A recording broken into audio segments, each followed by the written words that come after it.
أعوذ بالله من الشيطان الرجيم. بسم الله الرحمن الرحيم. ياسين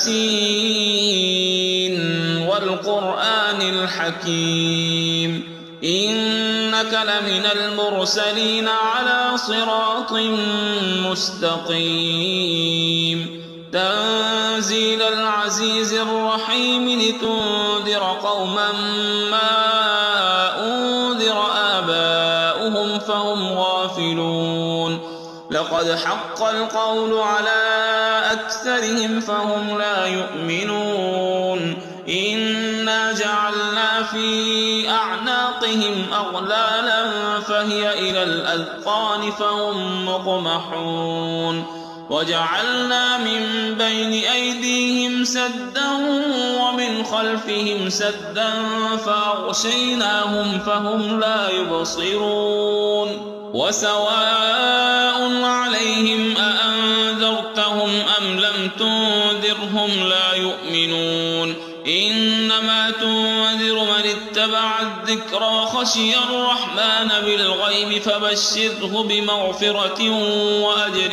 كريم إنا نحن نحيي الموتى ونكتب ما قدموا وآثارهم وكل شيء أحصيناه في إمام مبين واضرب لهم مثلا أصحاب القرية إذ جاءها المرسلون إذ أرسلنا إليهم اثنين فكذبوهما فعززنا بثالث فقالوا إنا إليكم مرسلون قالوا ما أنتم إلا بشر مثلنا وما أنزل الرحمن من شيء إن أنتم إلا تكذبون قالوا ربنا يعلم إنا إليكم لمرسلون وما علينا إلا البلاغ المبين قالوا إنا تطيرنا بكم لئن لم تنتهوا لنرجمنكم وليمسنكم منا عذاب أليم قالوا طائركم معكم أئن ذكرتم بل أنتم قوم مسرفون وجاء من أقصى المدينة رجل يسعى قال يا قوم اتبعوا المرسلين اتبعوا من لا يسألكم أجرا وهم مهتدون وما لي لا أعبد الذي فطرني وإليه ترجعون أأتخذ من دونه آلهة إن يردني الرحمن بضر لا تغن عني شفاعتهم شيئا ولا ينقذون إني إذا لفي ضلال مبين إني آمنت بربكم فاسمعون قيل ادخل الجنة قال يا ليت قومي يعلمون بما غفر لي ربي وجعلني من المكرمين وما أنزلنا على قومه من بعده من جند من السماء وما كنا منزلين إن كانت إلا صيحة واحدة فإذا هم خامدون يا حسرة على العباد ما يأتيهم من رسول إلا كانوا به يستهزئون ألم يروا كم أهلكنا قبلهم من القرون أنهم إليهم لا يرجعون وإن كل لما جميع لدينا محضرون وآية لهم الأرض الميتة أحييناها وأخرجنا منها حبا فمنه يأكلون وجعلنا فيها جنات من نخيل وأعناب وفجرنا فيها من العيون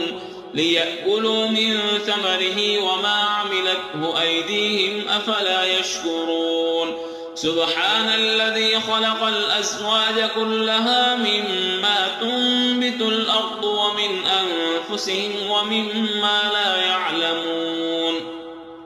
وآية لهم الليل نسلخ منه النهار فإذا هم مظلمون والشمس تجري لمستقر لها ذلك تقدير العزيز العليم والقمر قدرناه منازل حتى عاد كالعرجون القديم لا الشمس ينبغي لها أن تدرك القمر ولا الليل سابق النهار وكل في فلك يسبحون وآية لهم أنا حملنا ذريتهم في الفلك المشحون وخلقنا لهم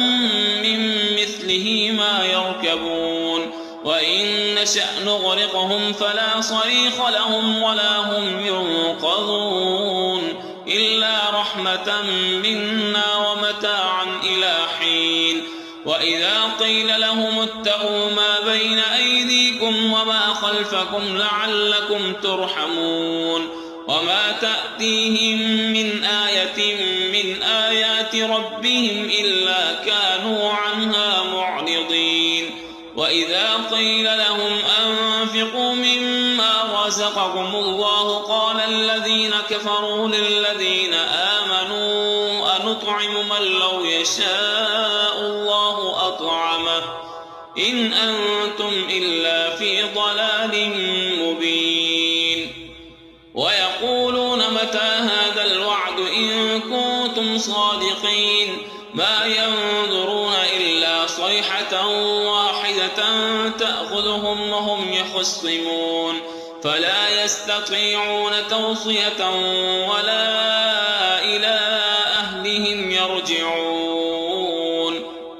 ونفخ في الصور فإذا هم من الأجداث إلى ربهم ينسلون قالوا يا ويلنا من بعثنا من مرقدنا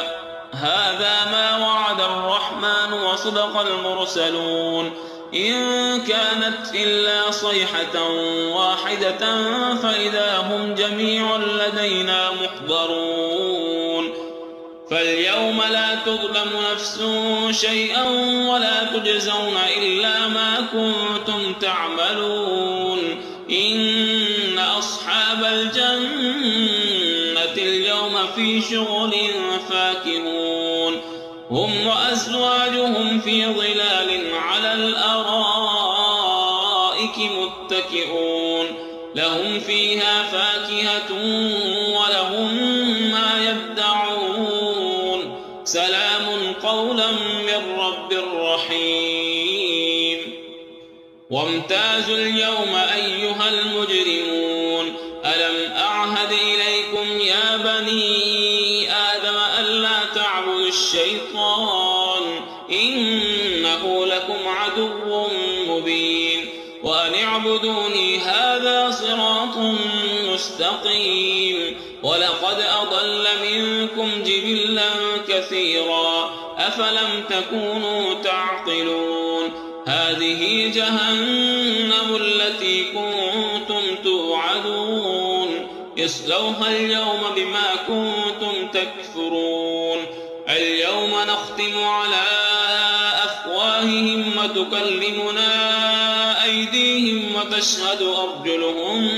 بما كانوا يكسبون ولو نشاء لطمسنا على أعينهم فاستبقوا الصراط فأنى يبصرون ولو نشاء لمسخناهم على مكانتهم فما استطاعوا مضيا ولا يرجعون ومن نعمره ننكسه في الخلق أفلا يعقلون وما علمناه الشعر وما ينبغي له إن هو إلا ذكر وقرآن مبين لينذر من كان حيا ويحق القول على الكافرين أولم يروا أنا خلقنا لهم مما عملت أيدينا أنعاما فهم لها مالكون وذللناها لهم فمنها ركوبهم ومنها يأكلون ولهم فيها منافع ومشارب أفلا يشكرون واتخذوا من دون الله آلهة لعلهم ينصرون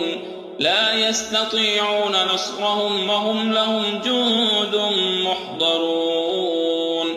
فلا يحزنك قولهم إنا نعلم ما يسرون وما يعلنون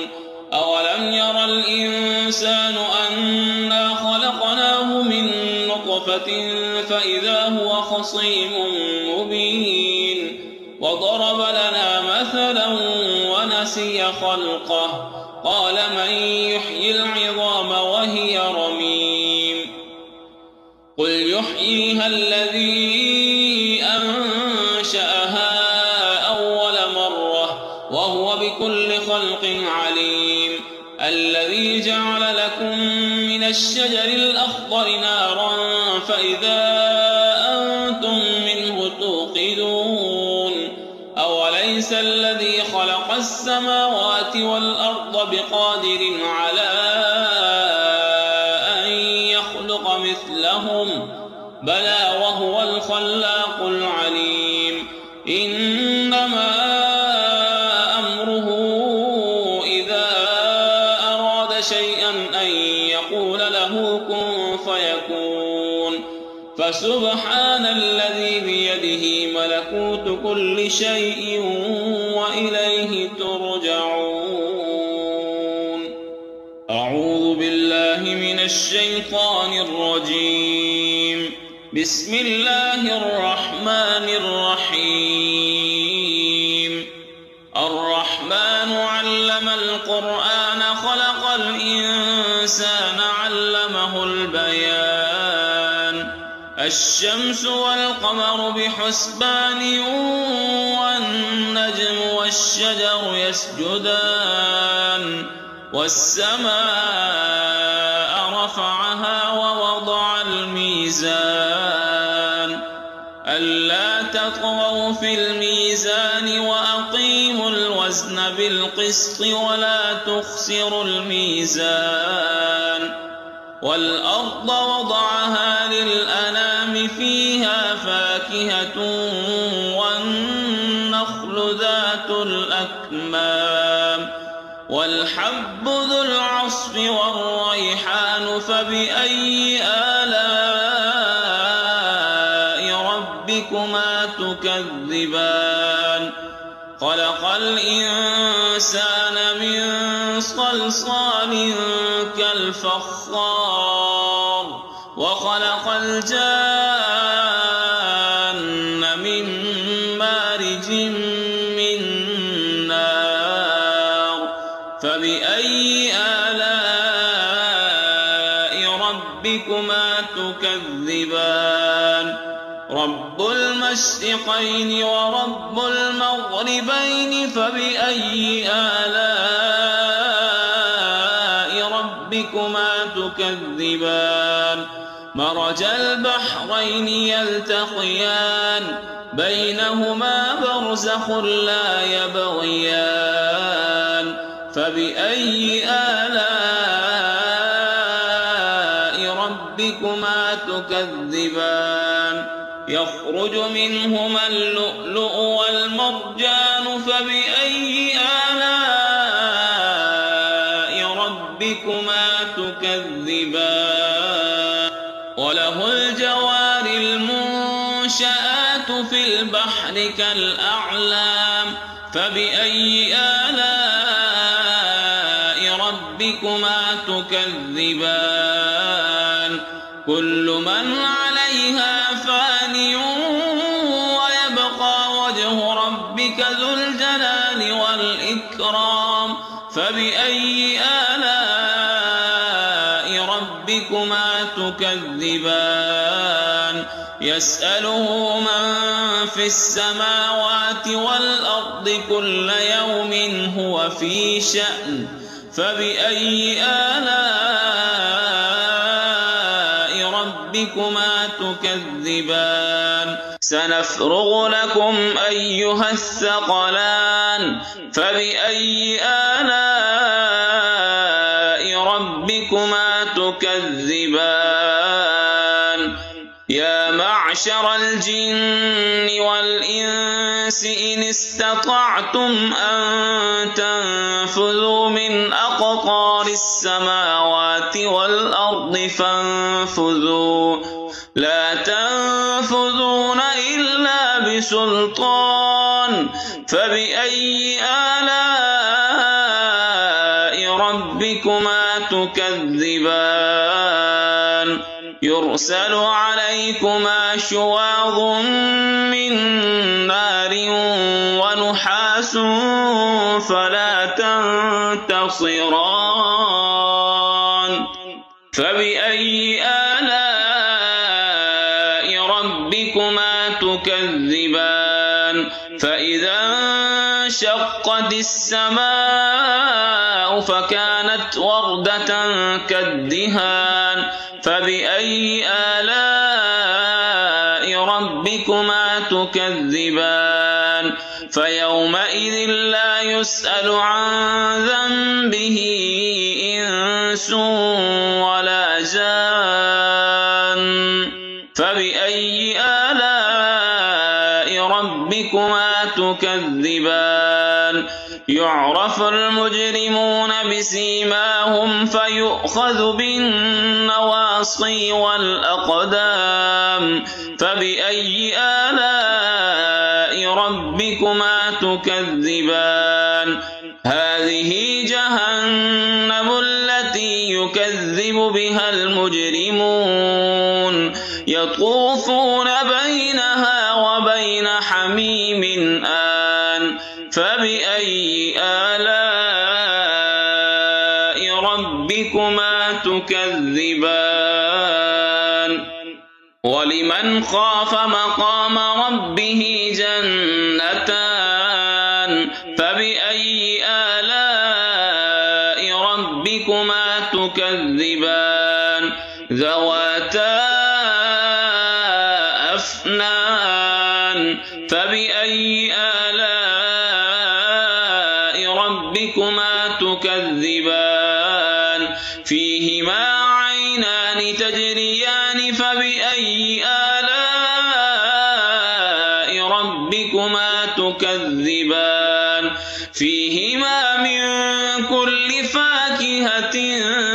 زوجان فبأي آلاء ربكما تكذبان متكئين على فرش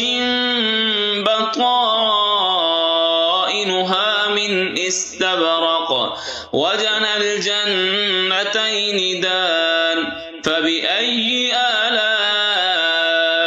ربكما تكذبان فيهن قاصرات الطرف لم يطمثهن إنس قبلهم ولا جان فبأي آلاء ربكما تكذبان كأنهن الياقوت والمرجان فبأي آلاء ربكما تكذبان هل جزاء الإحسان إلا الإحسان فبأي آلاء ربكما تكذبان ومن دونهما جنتان فبأي آلاء ربكما تكذبان مدهامتان فبأي آلاء ربكما تكذبان فيهما عينان نضاختان فبأي آلاء ربكما تكذبان فيهما فاكهة ونخل ورمان فبأي آلاء ربكما تكذبان فيهن خيرات حسان فبأي آلاء ربكما تكذبان حور مقصورات في الخيام فبأي آلاء ربكما تكذبان لم يطمثهن إنس قبلهم ولا جان فبأي آلاء ربكما تكذبان متكئين على رفرف خضر وعبقري حسان فبأي آلاء ربكما تكذبان تبارك اسم ربك ذي الجلال والإكرام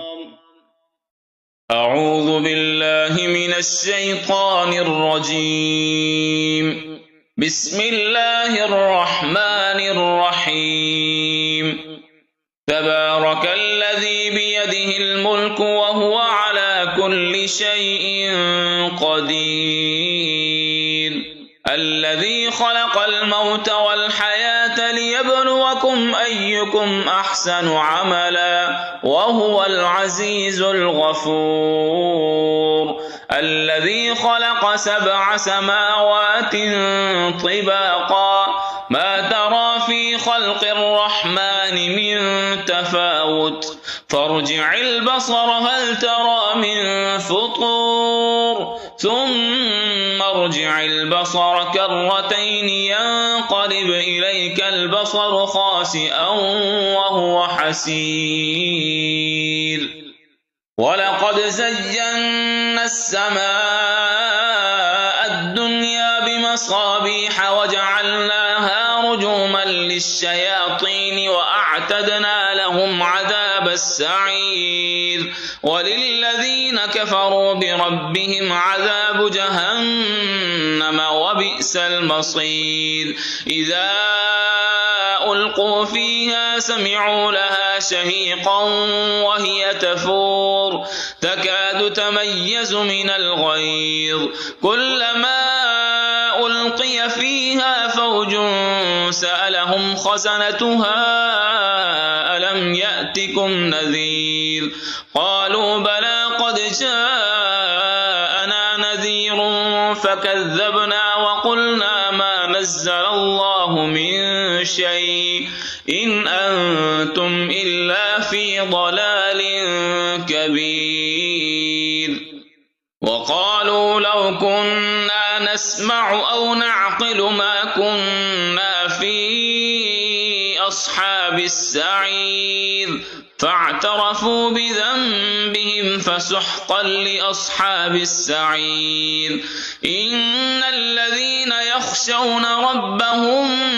بالغيب لهم مغفرة وأجر كبير وأسروا قولكم أو اجهروا به إنه عليم بذات الصدور ألا يعلم من خلق وهو اللطيف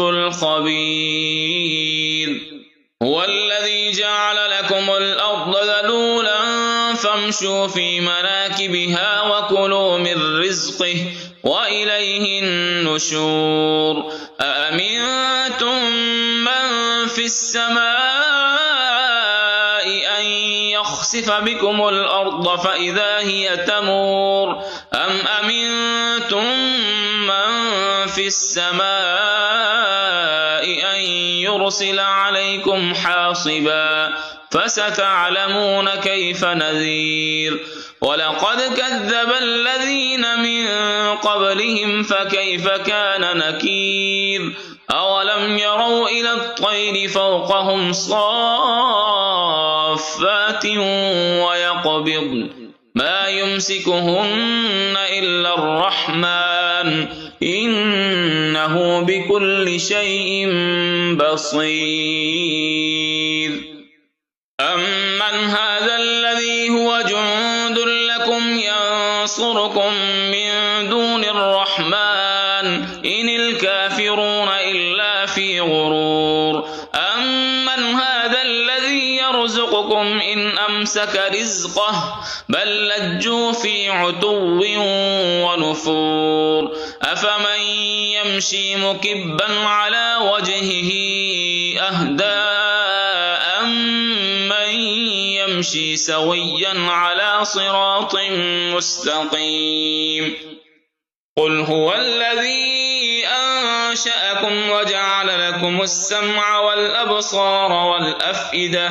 قليلا ما تشكرون قل هو الذي ذرأكم في الأرض وإليه تحشرون ويقولون متى هذا الوعد إن كنتم صادقين قل إنما العلم عند الله وإنما أنا نذير مبين فلما رأوه زلفة سيئت وجوه الذين كفروا وقيل هذا الذي كنتم به تدعون قل أرأيتم إن أهلكني الله ومن معي أو رحمنا فمن يجير الكافرين من عذاب أليم قل هو الرحمن آمنا به وعليه توكلنا فستعلمون من هو في ضلال مبين قل أرأيتم إن أصبح ماؤكم غورا فمن يأتيكم بماء معين